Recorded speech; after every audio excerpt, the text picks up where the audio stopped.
The Galactic Medical Council chamber buzzed with chittering, clicking, and harmonious tones as representatives from dozens of species gathered for the annual Interspecies Health Summit.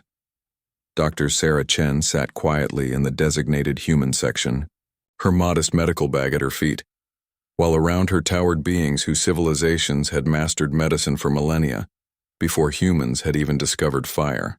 The newest members wished to present their primitive healing methods, announced healer Zixthala, the crystalline Vorthon moderator, her voice carrying barely concealed amusement.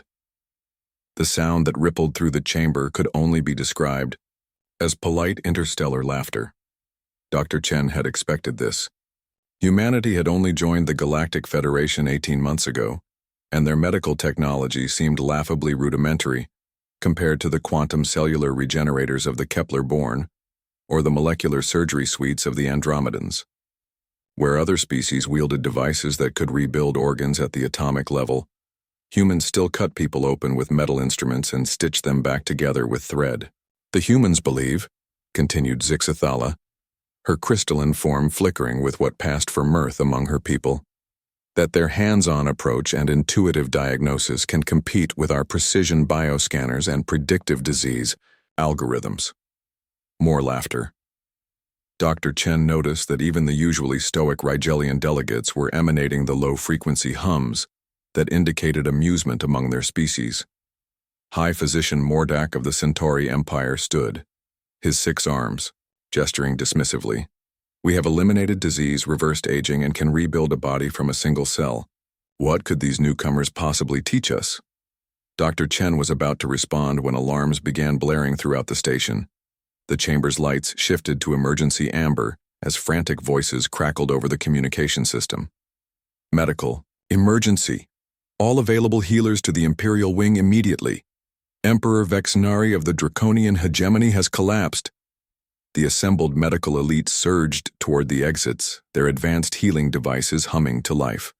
Dr. Chen grabbed her simple bag, and followed, ignored by the rushing crowd of superior beings. The Imperial Wing was chaos. The Draconian Emperor, a magnificent reptilian being nearly 12 feet tall, lay motionless on a biobed surrounded by the galaxy's finest healers. Their quantum scanners whirred. Molecular probes danced through. The air and holographic displays showed cascading biological data. Cellular degradation is accelerating, announced a Kepler healer, its gas form rippling with concern. Our regenerators cannot keep pace.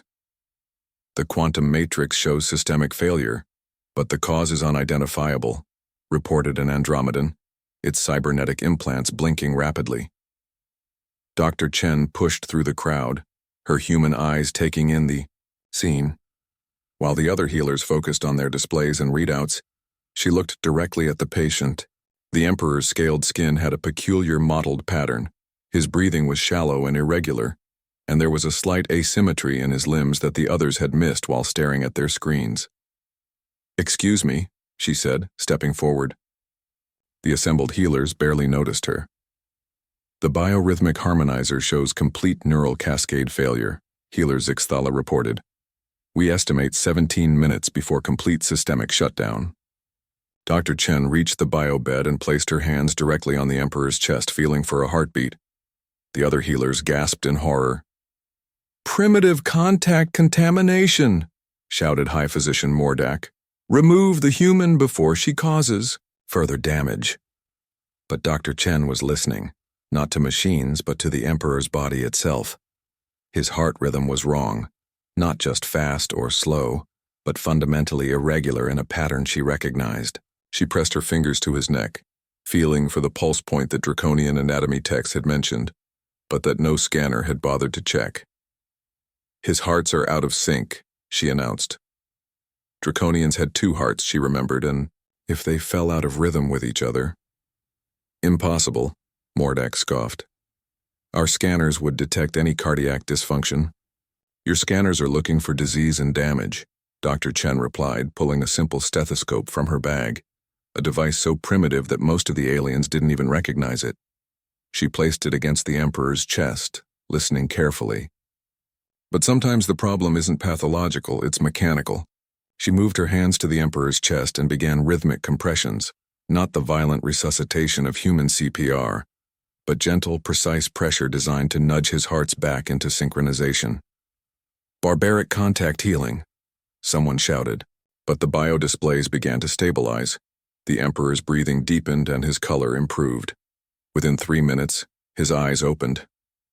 What happened?" the Emperor asked weakly.